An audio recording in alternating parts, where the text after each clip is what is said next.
Vamos a iniciar la conferencia de prensa diaria sobre la situación de la pandemia del COVID, la enfermedad causada por el nuevo coronavirus SARS-CoV-2.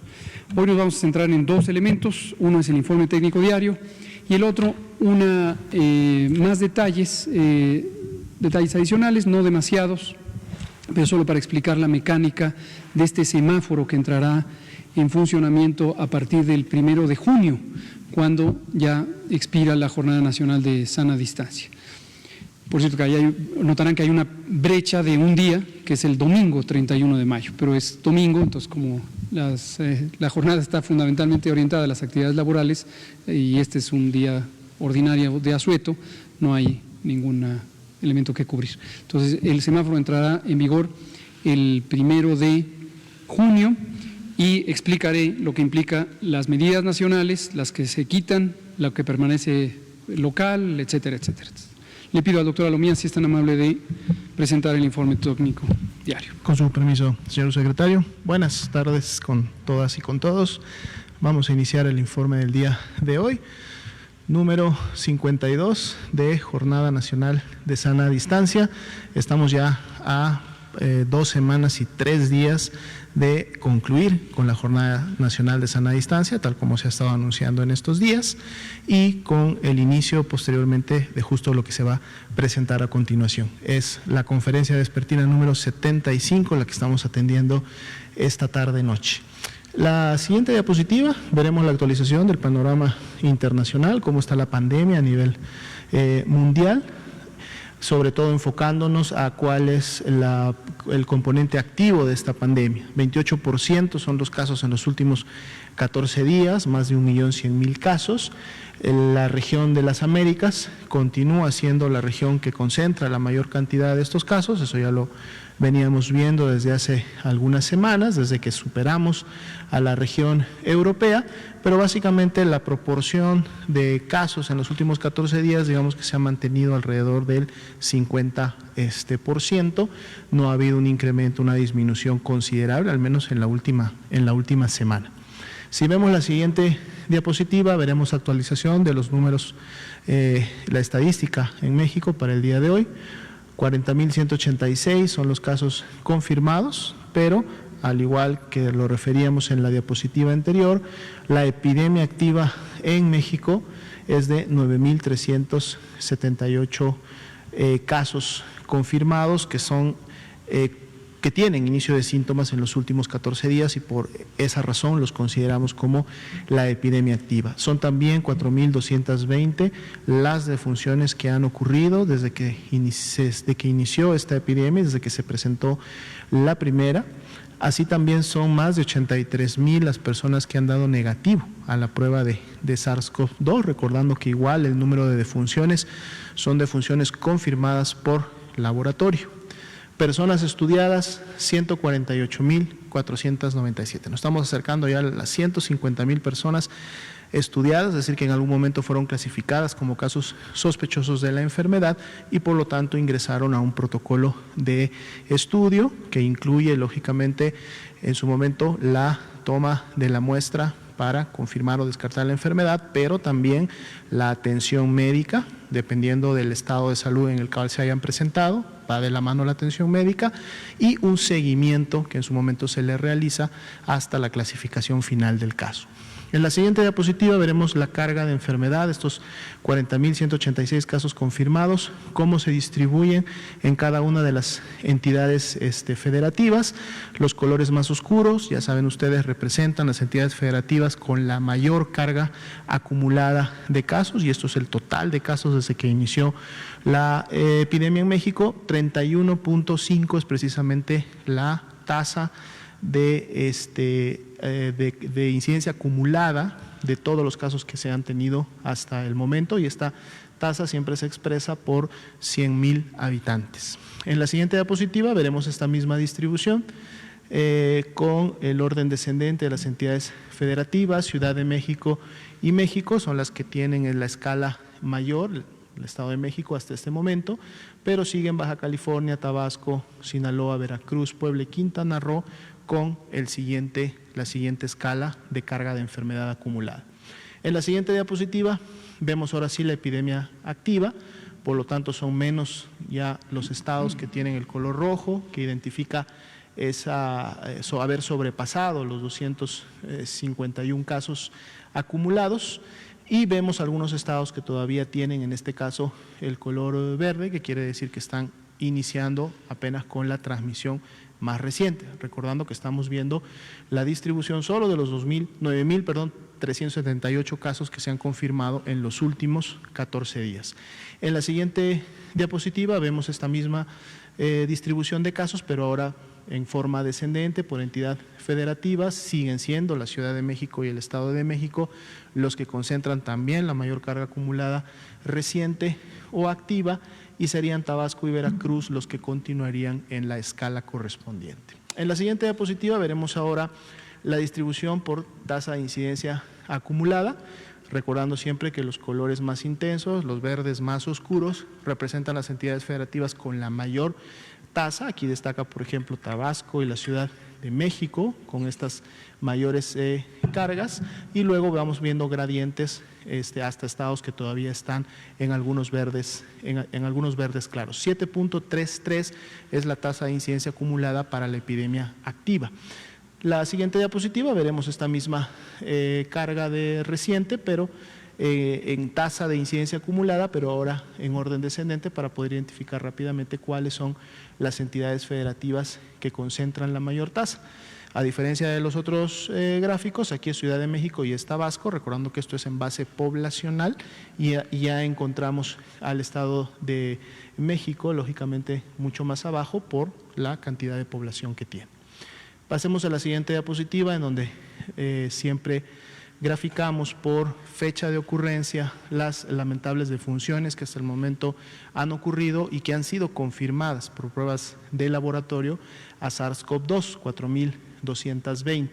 Pero también incluimos en este gráfico las defunciones, las cuales todavía no tenemos un resultado de laboratorio, que su muestra está en proceso, estamos esperando se confirme o se descarte, pero también las incluimos para visualizar la tendencia de todas estas defunciones que en su momento pudieron ser muestreadas y que podemos confirmarlas o descartarlas también. En la siguiente diapositiva veremos también los mismos números, pero ahora distribuidos por entidad federativa donde ocurrió la defunción, y también en cada una de las partes superiores de las barras podemos ver aquellas entidades federativas que aún tienen defunciones sospechosas, que también están esperando un resultado de laboratorio de su muestra para saber si finalmente se confirman o no a COVID-19.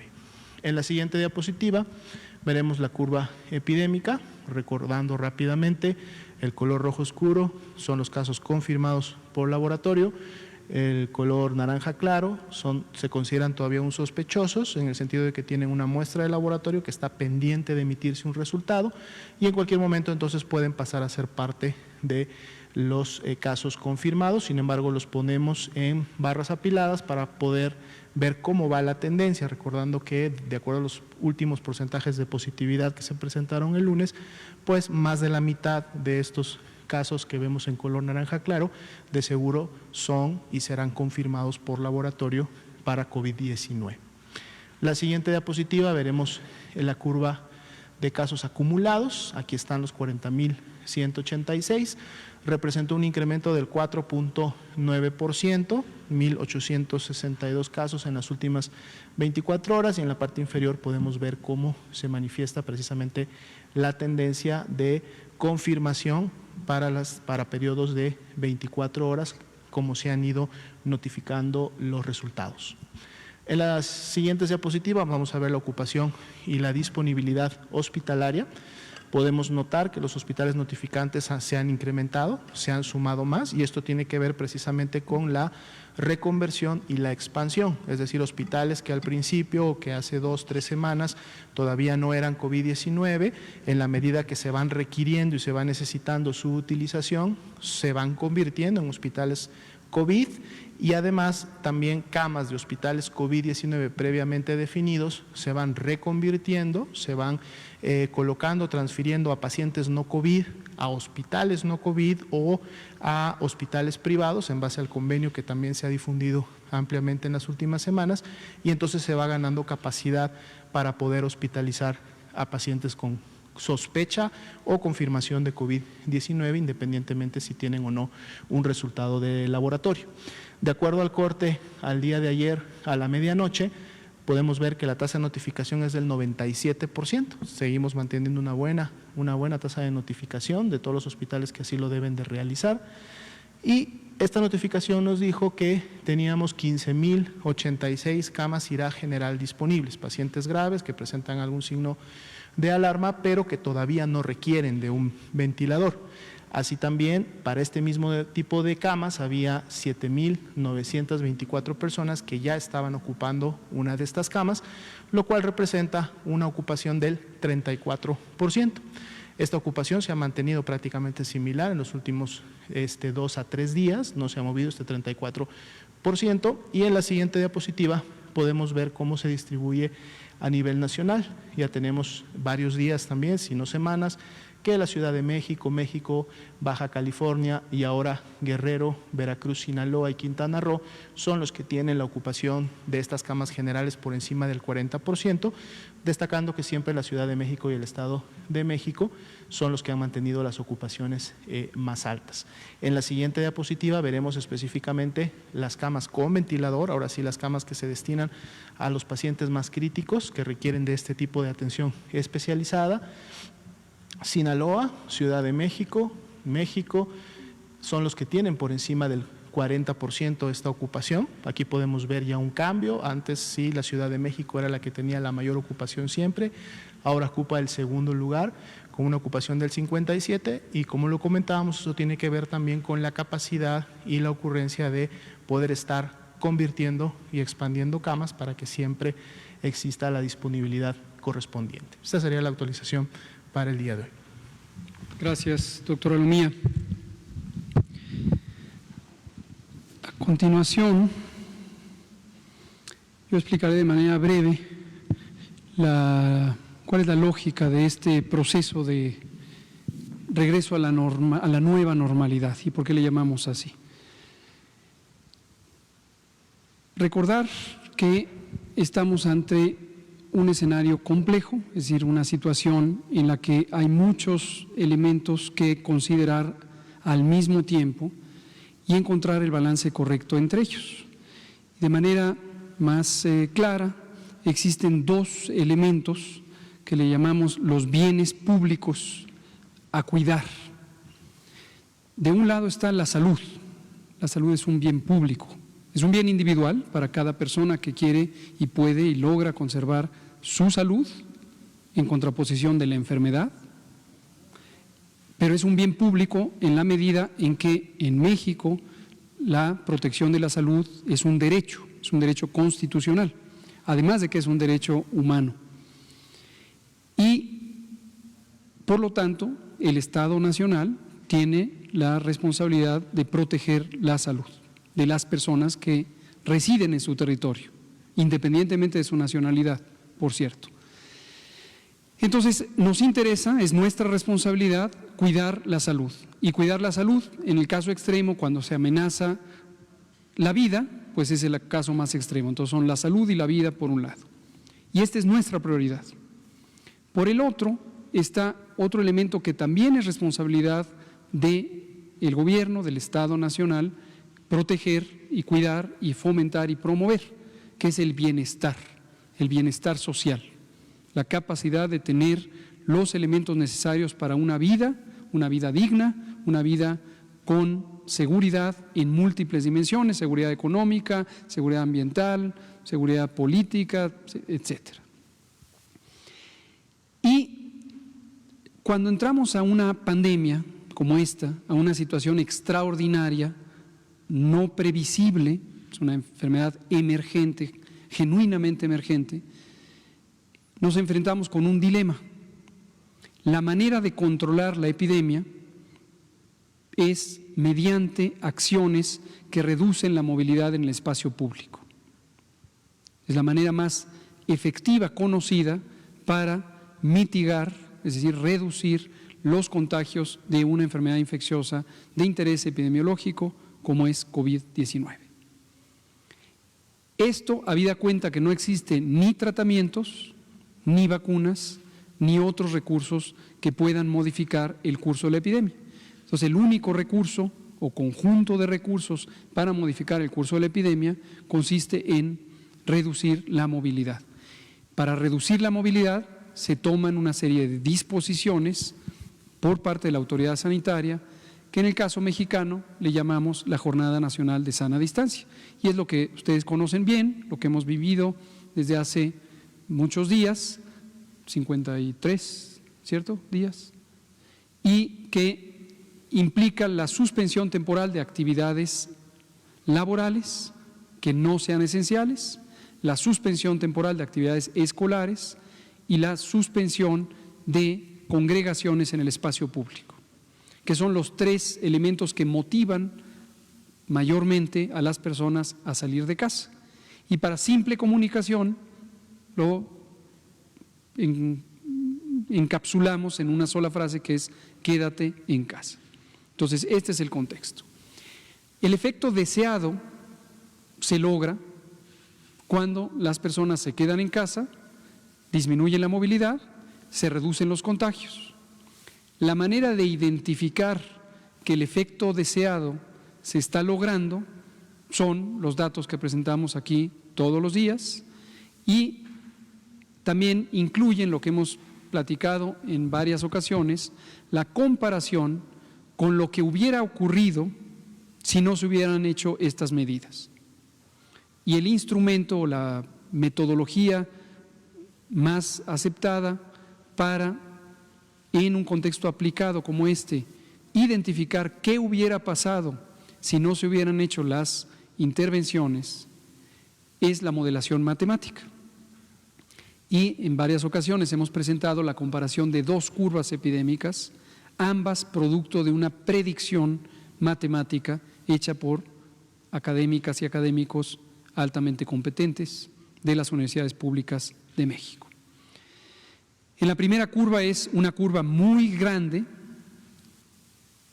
en cuanto a su altura, y la altura está dada por el número de casos que se pueden llegar a tener por día en el momento máximo de la curva, y esa es la predicción de lo que habría pasado si no se hubieran implantado las medidas de la Jornada Nacional de Sana Distancia.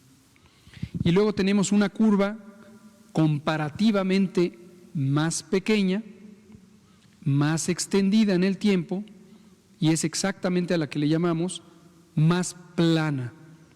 Reitero, porque esto me lo han seguido preguntando, a esto le llamamos el aplanamiento de la curva. Por ahí alguien sugería usar el término achatamiento, que quizá era más apetecible. Pero básicamente el aplanamiento de la curva, la reducción, consiste en que día por día tenemos menos casos y por consiguiente menos hospitalizaciones, menos personas en las terapias intensivas y menos muertes de la que hubiéramos tenido si no se hubieran hecho las medidas de seguridad sanitaria de la Jornada Nacional de Sana Distancia. Ahora bien, esta comparación no quiere decir en modo alguno, y nunca hemos dicho que así sea, que la curva va a dejar de tener un momento de cambio rápido hacia arriba y va a tener un crecimiento geométrico o exponencial, en donde los casos de un día superan en número a los casos del día anterior. Cada vez hay más y más y más y más casos, independientemente de que la curva observada es más plana que la curva que hubiéramos tenido. Y llega un punto máximo en donde la curva deja de crecer, deja de aumentar casos día con día con día. Típicamente hay un periodo de algunos días que le llamamos en meseta, planos, los casos de ayer son semejantes a los de hoy, son semejantes a los de mañana, por algunos días, y luego empieza a disminuir. Y los casos de mañana son menos que los de hoy, los de pasado mañana son menos que los de al día siguiente, etcétera. ¿Sí? Ese es el contexto. Ahora, esta es la parte positiva de las medidas de seguridad sanitaria, la Jornada Nacional de Sana Distancia. Veamos la parte negativa. La parte negativa, indeseable, lo que no queremos que ocurra, pero irremediablemente ocurre, es que al reducir la movilidad en el espacio público, se tienen que cerrar temporalmente empresas grandes, medianas, pequeñas, muy pequeñas, y también las personas que tienen una ocupación laboral independiente, vendedores y vendedoras, artesanas y artesanos, personas que tienen oficios de reparación de productos, plomeros, personal de la construcción, etcétera, viven al día, no viven de un salario, no están en una nómina donde tengan garantizado que se les va a pagar, estén o no laborando. Y en México, desde hace muchas décadas, vivimos una enorme injusticia social que se representa claramente en que tenemos una gran acumulación de la riqueza en unas pocas familias o personas, y en cambio tenemos muy poco recurso, ni siquiera suficiente para la subsistencia diaria, que es como se define el límite de la pobreza en la mitad de la población. Conscientes de esta realidad, desde que empezó el diseño de las intervenciones, estoy hablando de los primeros días de enero, le dimos vueltas y vueltas y vueltas para encontrar cuál era el mecanismo que mejor balanceara estos dos bienes públicos a cuidar. Y quisiera brevemente retomar su atención y su memoria, que en esos días, ya no de enero, pero sí los primeros días de febrero, en Europa Occidental teníamos epidemias francamente intensas, en Italia, en España, en varios otros países, y posteriormente también en Estados Unidos. Y en el caso europeo, en particular en estos dos países, se tomaron decisiones respetables por completo, cada país tiene sus propias razones para tomar sus decisiones y no se pueden comparar de un país a otro, que tienen realidades diferentes, pero entre sus decisiones estuvo presente el uso de la fuerza pública para lograr el mismo propósito que busca México, que busca Estados Unidos, que buscan todos los países, que es reducir la movilidad en el espacio público como mecanismo de mitigación y eventualmente control de la epidemia. Al usar la fuerza pública, el sujeto de la intervención se vuelve la persona, porque la policía, la guardia, va y dice: usted regrese a su casa, está prohibido estar en la calle, o solo pueden estar 2 personas, o solo pueden entrar a un espacio público 2 por familia, o solo puede salir para comprar alimentos. ¿Qué hace usted corriendo a las 11 de la mañana?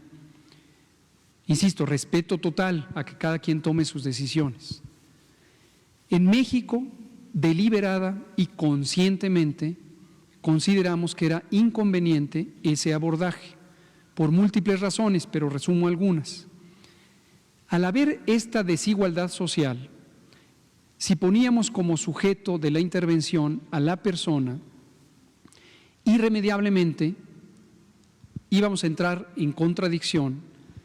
Las necesidades de la persona que vive al día son muy poderosas y son muy legítimas y son muy importantes de atender. Entonces, quien vive al día va a tener una motivación poderosísima y además absolutamente legítima para salir de casa. Quien vive de un salario o tiene ahorros no tiene esa motivación y posiblemente le cuesta trabajo entender que la persona que vive al día tiene una motivación poderosísima, que es alimentarse, alimentar a la familia y tener los bienes básicos para sobrevivir. Si hubiéramos usado la fuerza pública, que recordarán que en todo momento dijimos no la vamos a usar, lo que hubiéramos hecho es contraponer a la ciudadanía con las fuerzas públicas, las fuerzas del orden público, lo cual es absolutamente inconveniente. Y en un país, además, asolado por la violencia, ya por varios años, esto es una fórmula muy desafortunada, muy inconveniente para alimentar el conflicto social en vez de reducirlo. No perder de vista esta realidad. Entonces, ¿qué hizo México? Identificó cuáles son los motivadores de que una persona salga al espacio público. Y vimos muchas posibilidades. Y al final se sintetizan en estas tres. El objeto de la intervención no es la persona, no ha sido la persona, sino los espacios o las actividades que hacen que la persona salga de casa, que ya lo he dicho, trabajo, escuela o recreación. Recreación obviamente es un conjunto muy amplio que incluye desde las necesidades culturales, y alguien podría decir eso no es recreación, eso es alimento cultural, intelectual, espiritual, etcétera. Sí, correcto, pero es este capítulo amplio del espacio público, parques, jardines, playas, iglesias, librerías, etcétera. Entonces, si alguien no tiene que ir a trabajar porque el trabajo está cerrado, no tiene que ir a la escuela o llevar a los hijos a la escuela porque está cerrada la escuela, o no tiene que ir a un sitio recreativo, cultural o de otro tipo de esparcimiento, de crecimiento espiritual, porque está cerrado, ya no hay motivaciones para salir. Pero termino con esta descripción de lo que hemos hecho hasta ahora. De todos modos sigue la motivación de salir para las personas que viven al día. Y aquí quiero hacer nuevamente una respetuosa invitación a la reflexión para todos los segmentos de la ciudadanía que les puede en un momento dado irritar, molestar, enojar, ver a personas en el espacio público. Hay una parte de razón legítima, les angustia, y además por comparación es yo estoy en casa, tú por qué no. Pero la invitación es a entender que se viven realidades muy diferentes en términos sociales en este país. Y el reconocimiento que hemos hecho siempre a el conjunto de la ciudadanía, al pueblo de México, porque sin necesidad de utilizar la fuerza pública hemos tenido unas impresionantes reducciones de la movilidad, que las monitoreamos y las mostramos aquí frecuentemente. Y con ello hemos logrado reducir 3/4 partes del tamaño de la curva epidémica que hubiéramos tenido si no se hubieran hecho estas intervenciones. ¿De quién es el éxito? Del pueblo de México, de cada una de las personas que en conjunto suman los más de 127 millones de habitantes de este país. Bueno, ¿por qué hago toda esta introducción? Porque igual que hemos hecho en cada fase, cuando pasamos de la 1 y vamos a la 2, recapitulamos sobre la fase 1. Cuando pasamos de la 2 a la 3, recapitulamos sobre la 2. Cuando vamos a pasar, no hoy, de la fase 3 a la nueva normalidad posterior al confinamiento, es útil, desde mi punto de vista, que hagamos una recapitulación de todo lo que llevamos hasta el momento. ¿Qué vamos a necesitar modificar para tener una condición segura en términos de la pandemia de COVID? Algunos parámetros de importancia. ¿Se acabará la epidemia? No. ¿Hay riesgo de reemergencia? Sí. ¿Hay garantía de que si abrimos las actividades públicas ya no va a reemerger, ya no va a haber nuevos brotes? No. Y esta es la perspectiva que tienen todos los países del mundo, todos los estados nacionales de este país, de este planeta. ¿Por qué razón? ¿Por qué vivimos en una condición de incertidumbre? Cuando hay un fenómeno nuevo, no conocido, estamos navegando sin una carta de navegación sobre lo que va a ocurrir. Lo mejor que pueden tener los países, y es lo que ha hecho México, es prepararse oportunamente con base en evidencia, en conocimiento, en técnica, en una reflexión amplia, multisectorial, como la ha hecho el Gobierno de México.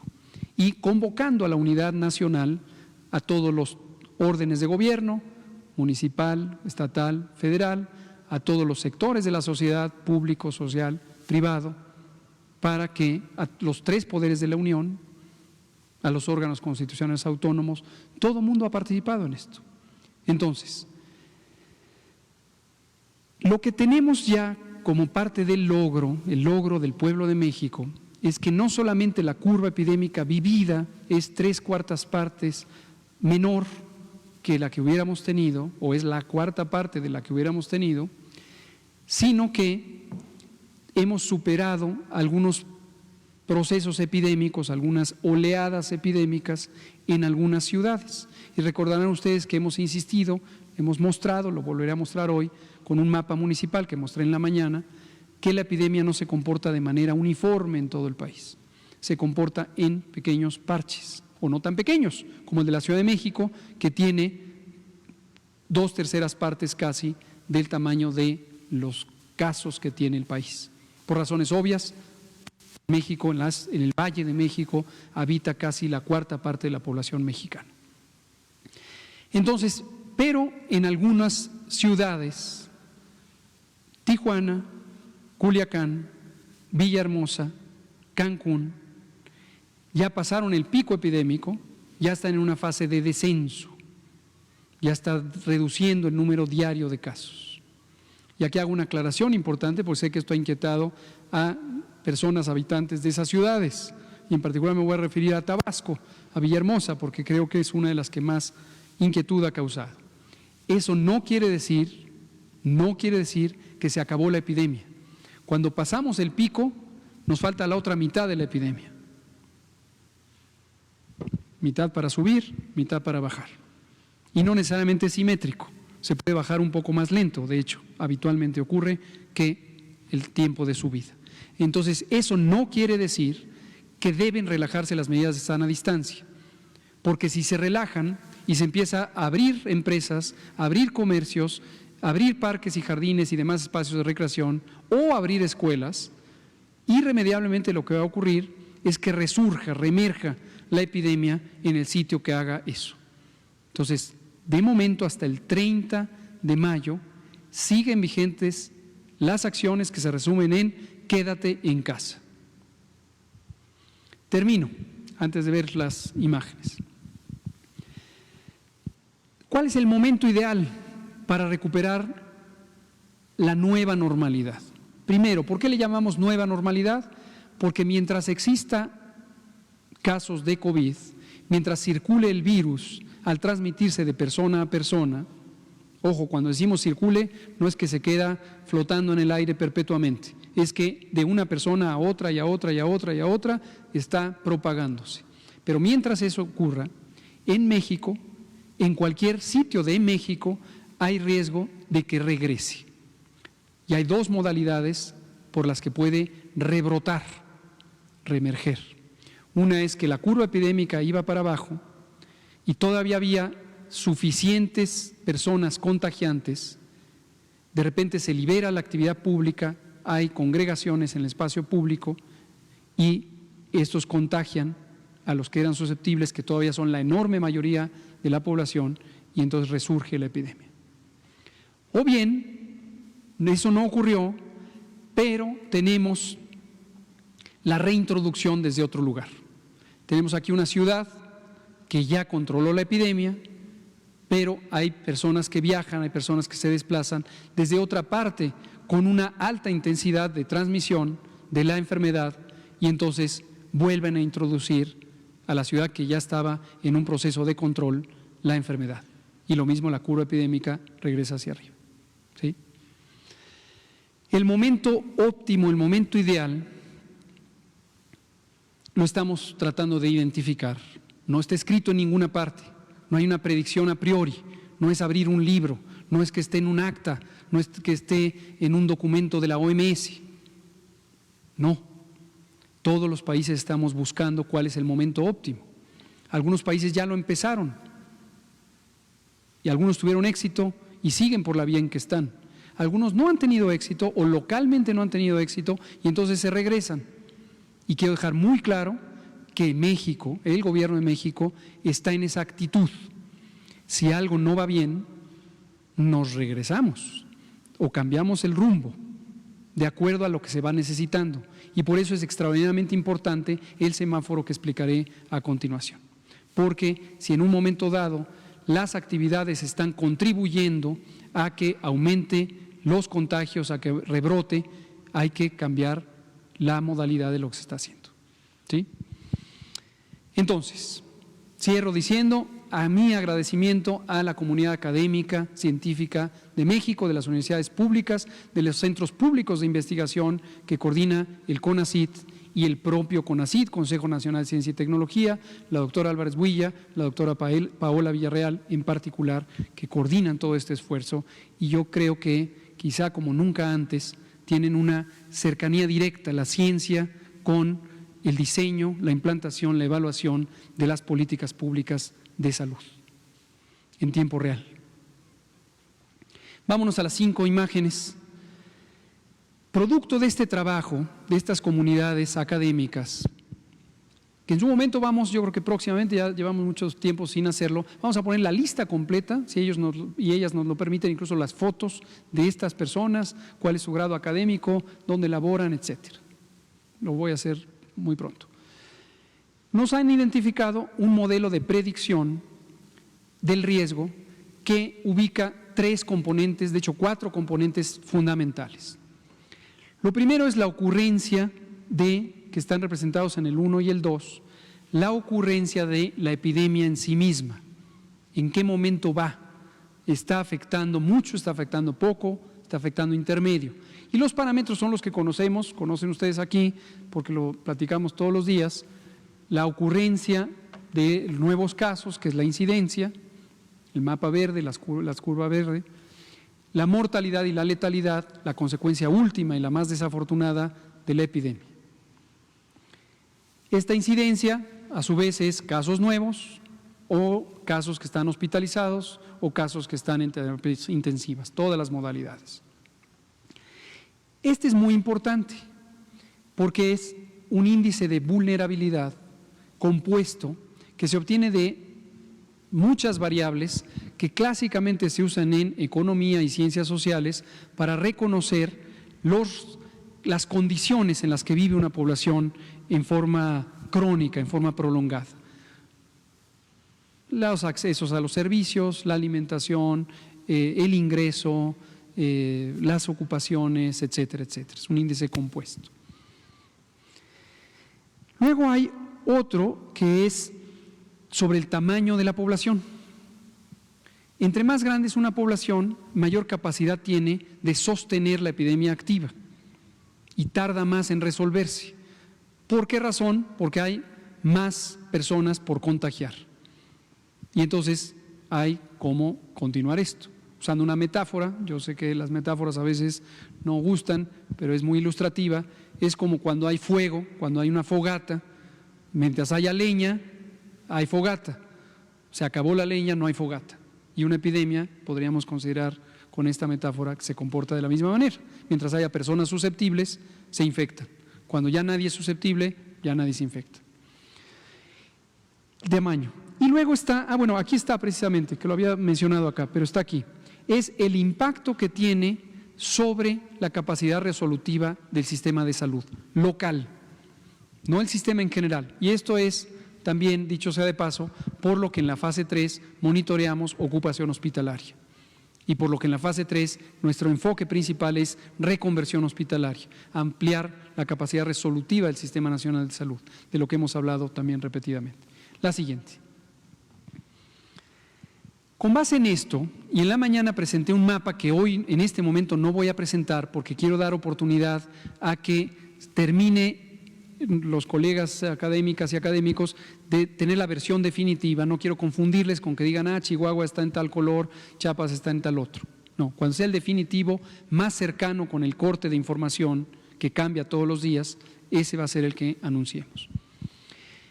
Pero retomo esta gráfica que le agradecemos a la doctora Márquez haber desarrollado para explicar cuál es la consecuencia del riesgo, cuál es la consecuencia de estos colores del mapa.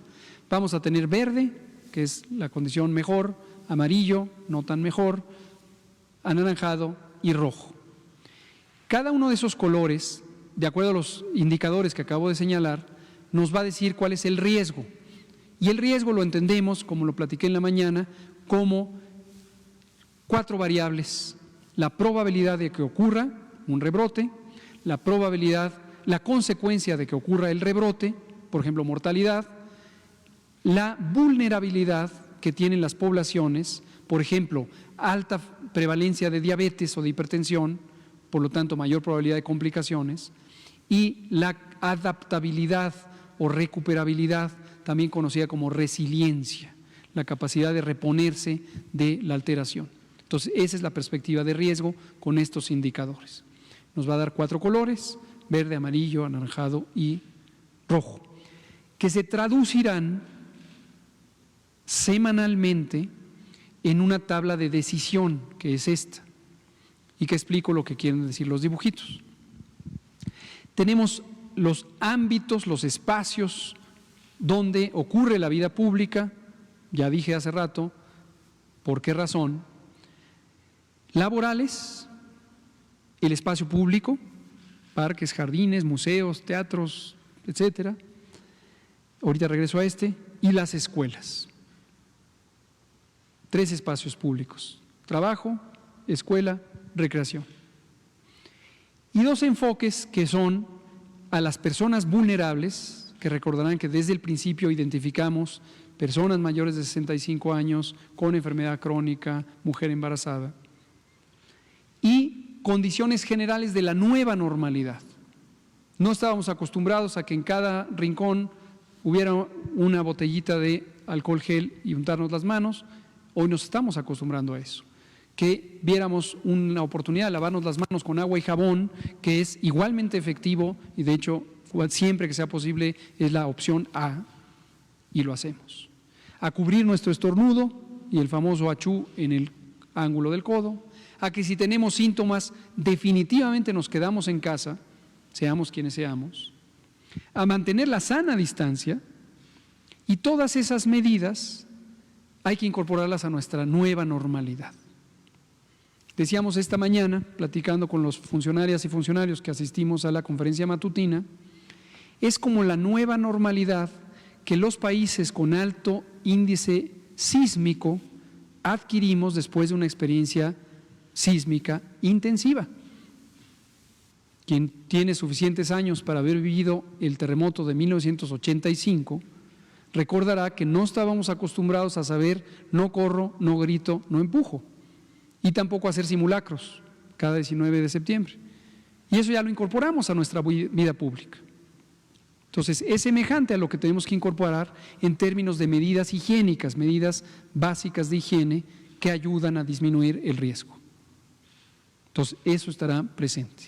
Por eso el dibujito, ahora sí me voy a explicar los dibujitos y luego los colores para concluir. Esto quiere decir sana distancia, ahí está Susana, esquematizada con un icono, y esto quiere decir lavarse las manos. Solo para ilustrar, es un paquete de medidas que ustedes conocen y que hemos puesto a disposición repetidamente. Entonces, a lo largo de cualquier color, independientemente de la magnitud del riesgo, bajo, medio alto y alto, vamos a tener que adoptar esas medidas. ¿Quiénes? Todas y todos, todas las personas, de cualquier edad, en cualquier lugar. Laboral. Dividimos en esenciales y no esenciales. Se seleccionó un casquito para ilustrar uno de los elementos icónicos del trabajo manual, y la E quiere decir esencial. Hoy tenemos una lista larga de actividades esenciales que han permanecido abiertas durante la Jornada Nacional de Sana Distancia, y muchas otras, una lista aún más larga, que son todo lo demás. Y se ilustran con este icono del perfil de una fábrica, posiblemente. Entonces, esenciales, no esenciales. ¿Cómo opera? De acuerdo a los niveles de riesgo. Cuando tenemos semáforo en rojo, solo las esenciales. Solo las esenciales. Y vamos a incorporar, como lo dijimos esta mañana, 3 que son fundamentales para la reactivación económica: construcción, minería y fabricación de equipos de transporte. Se consideran parte de las esenciales. Y aquí quiero hacer una aclaración que quizá quedó en confusión después de la intervención de la mañana. No quiere decir que el 18 de mayo empiezan a trabajar esas 3 nuevas esenciales. No. Empezarán a trabajar a toda fuerza, a toda capacidad, después del 1 de junio. Después del 1 de junio. Pero lo que sí, dado que son nuevas actividades esenciales, tienen que prepararse para esa situación. Las que han estado operando y son esenciales, están operando en condiciones de las medidas de la jornada de sana distancia que se estipularon, pero estas 3 no, porque están cerradas ahorita. Entonces, del 18 de mayo al 30 de mayo es donde tienen que adaptar los lineamientos de seguridad sanitaria en el trabajo que ha puesto a disposición, y el lunes los vamos a entregar formalmente a las representaciones de estos sectores, y han sido elaborados por la Secretaría de Salud, la Secretaría del Trabajo y el Instituto Mexicano del Seguro Social. Y eso implica modificaciones, en algunos casos, de la parte física de las instalaciones y en muchos casos de la conducta de las personas, horarios, distancias, etcétera. Rojo, esenciales. Anaranjado, esenciales, igual que aquí, y se amplía a no esenciales, pero reducidas. Y en los lineamientos de los que estoy hablando hay indicaciones específicas sobre qué quiere decir esa reducción. Básicamente es reducción de aforo. Si esta planta tiene 6,000 personas y el sitio donde está sentada en condición naranja no puede tener 6,000 personas operando. Irremediablemente tendrá que reducir su aforo. 75%, 50%, eso está estipulado de acuerdo a las características de la operación de trabajo. No es lo mismo una oficina que una fábrica, que un taller, que un comercio.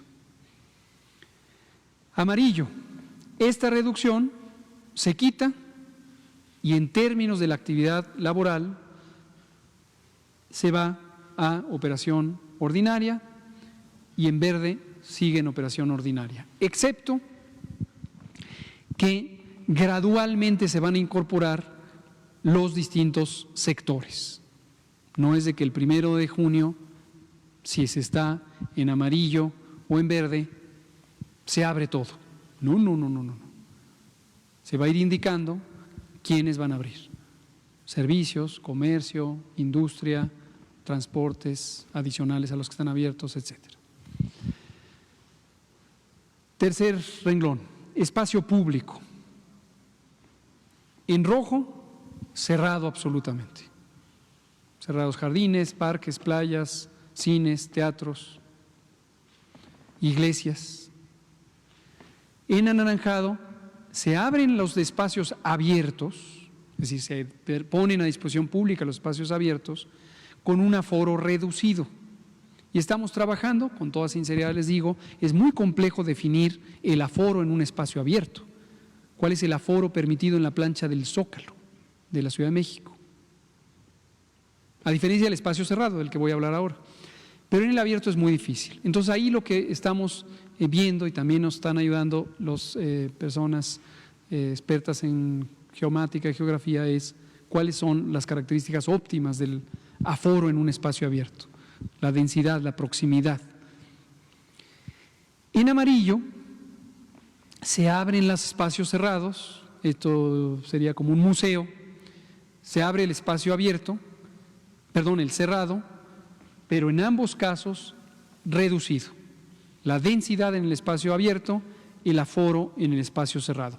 Y en el espacio cerrado tenemos una ventaja, el aforo está formal y legalmente definido por condiciones de protección civil, los reglamentos de protección civil. Entonces hay puntos de referencia. Dicho sea de paso, en el campo cultural, aprovechando que esto podría ser un museo, la secretaria de Cultura, Alejandra Frausto, que ha hecho un trabajo espléndido de coordinar al sector cultural en beneficio de la salud, también una vez más está ayudando a la causa definiendo las condiciones de operación de los distintos espacios culturales. Y eso va a ser de gran ayuda, igual que lo está haciendo cada sector. El sector turístico, por ejemplo, también. El secretario Miguel Torruco, hemos también trabajado muy de la mano definiendo las condiciones de seguridad sanitaria en el turismo, etcétera, todas y todos. Y finalmente en lo verde recuperamos, pero recordar con nueva normalidad. Penúltimo, personas vulnerables que no salgan, quédate en casa. En rojo, quédate en casa. Adulto mayor, mujer embarazada, persona con enfermedad crónica, sobre todo descontrolada. En naranja, máximo cuidado, énfasis en el control metabólico, énfasis en la sana distancia, énfasis en todos los mecanismos de higiene con promoción de la salud dirigida a las personas en estas condiciones. Amarillo, cuidado medio, siempre son importantes, siempre se deben cuidar, pero se empieza a liberar progresivamente la atención de esto. Y en verde, pues cuidado de control, lo que normalmente acostumbran estas personas para sus cuidados. Hay algunos espacios públicos de interés que han sido mencionados, por ejemplo, los gimnasios. Los gimnasios tienen una característica adicional que es, bueno, tienen muchas, pero entre otras está la propia actividad física que implica una cosa que médicamente le llamamos la hiperventilación, que es el respirar más rápido, más intenso, y el volumen de aire que se introduce a los pulmones por minuto indiscutiblemente aumenta cuando aumenta la actividad física, es parte de la respuesta fisiológica a la actividad. Y luego el otro elemento es también la proximidad, obviamente en un espacio cerrado, la proximidad y también los aparatos, los elementos físicos que hay. Entonces ahí tenemos que, todavía estamos trabajando en ello, especificar las condiciones. Recuerden que existen ya los dos lineamientos desde hace más de 2 meses y una semana de prevención de COVID en espacio público, abierto y cerrado, y tienen lineamientos generales. Pero justo conforme han surgido inquietudes, nos vamos a hacer detalles de recomendaciones para este tipo de espacios muy peculiares. Finalmente termino con escuelas no menos importantes, al contrario, epidemiológicamente diría las más importantes. ¿Por qué razón? Porque precisamente las escuelas, y en particular del nivel básico, tienen una alta densidad. La niñez es un momento de máxima exploración y máxima libertad, y los niños y niñas pues están juntos, están pegados, intercambian la torta, los juguetes, etcétera, ¿no?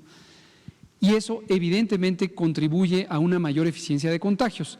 Francamente, en COVID no se ha estudiado demasiado, pero en una enfermedad análoga desde el punto de vista médico y epidemiológico y biológico, que es la influenza, está muy estudiado. Y se conoce que las escuelas, insisto, particularmente las primarias y de preprimaria, son altamente eficientes en transmitir, con un agravante que es la transmisión intergeneracional hacia los adultos mayores, las personas adultas mayores. Entonces, eso lo vemos con mucho cuidado. Por esa razón, todas las etapas del semáforo, excepto la verde, consideran la aplicación de la reincorporación al ciclo escolar. Vámonos con las otras dos. Creo que me estoy comiendo todo el tiempo de las preguntas, pero considero que era importante llegar a cierto detalle. La siguiente. Vamos a tener más conferencias, no se preocupen. Todavía falta varias.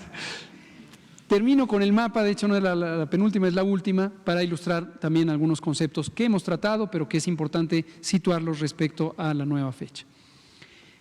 Como se puede ver, cuando la agregación es municipal, es muy heterogéneo. Y tenemos estados, y me voy a referir a Oaxaca. Esta mañana nos acompañó el gobernador Murat y se lo agradecemos. Es uno de los estados, no el único, pero es el que tiene la mayor cantidad de municipios con baja o nula transmisión. Características: zonas rurales dispersas, desafortunadamente zonas también con bajo acceso a servicios fundamentales y bajos ingresos de la población que reside ahí, adversidades geográficas, pero también esto da un efecto de un aislamiento relativo, es relativo porque no están completamente aislados, pero una menor movilidad intermunicipal, y eso ha permitido que no haya una propagación tan rápida, comparado con centros urbanos altamente conectados. Y por eso hemos considerado estos municipios que mencionaba la secretaria Márquez en la presentación hoy en la mañana, que están en color verde en términos del semáforo y que automáticamente pueden entrar. Por eso hemos hecho referencia a esta idea de la esperanza, porque finalmente induce una sensación de esperanza de que finalmente vamos a salir de esta epidemia, estoy seguro que vamos a salir, pero hay que encontrar la oportunidad donde ya existe, que en este caso son estos municipios. Lo que no quiere decir, que sea muy claro, que si empezaran a tener transmisión se quedan abiertos, no. Y menos quiere decir que no se va a hacer nada, al contrario. Hay intervenciones que se pondrán en práctica para mantener ese aislamiento de manera más efectiva, sin deprivar, por supuesto, de recursos a esas comunidades, ¿no? Entonces, esta es la lógica, últimas dos elementos: recuperación de la nueva normalidad en forma escalonada, ordenada, organizada, monitoreo continuo. La evaluación del riesgo la hacemos diariamente, la actualizamos diariamente con estos nuevos instrumentos que nos brindan las científicas y científicos. Lo vamos a poder monitorear diariamente, los parámetros que ya mencioné, y lo vamos a informar cada semana. ¿Por qué cada semana? Porque también hay un elemento de pragmatismo. Cada semana vamos a poder decir, estos cambiaron, estos no cambiaron, estos cambiaron hacia arriba, estos cambiaron hacia abajo en términos del semáforo y el riesgo. Y las decisiones se tomarán. Última idea. La Jornada Nacional de Sana Distancia es nacional, es una disposición de la Autoridad Sanitaria Nacional y es una cobertura de todo el territorio nacional. Las disposiciones de la Autoridad Sanitaria Nacional son ejecutivas y son de cumplimiento obligatorio en todo el país. Cuando terminan, es como quitar una cobija, abajo queda la Autoridad Sanitaria Estatal. Abajo es por esta metáfora de la cobija, no quiero que estén abajo. Son tan importantes como la Autoridad Sanitaria Nacional para su ámbito de competencia, que es el territorio del Estado.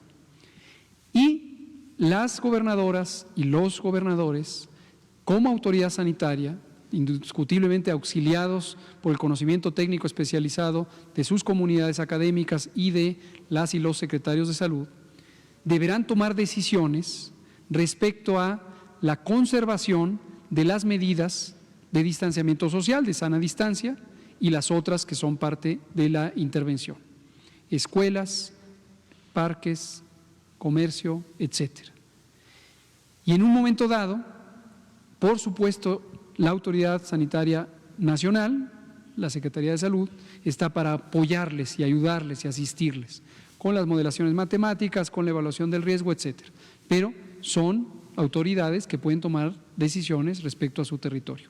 ¿Por qué lo digo? Porque igual que a lo largo de todas estas semanas, no debe sorprendernos y mucho menos ser interpretado como un conflicto o confrontación o desacuerdo, que 1, 2, 3, 5 gobernadores, del número que sea, digan: yo aquí no abro escuelas. ¿Por qué razón? Porque de acuerdo a mis estimaciones de riesgo, esta es la condición que decido que se conserven cerradas, ¿no? O puse el ejemplo de escuelas, pero para cualquiera de las otras intervenciones. Creo que nos da tiempo para media pregunta. Vamos a darle al compañero, pero tiene que ser media, literalmente, porque nos queda 1 minuto.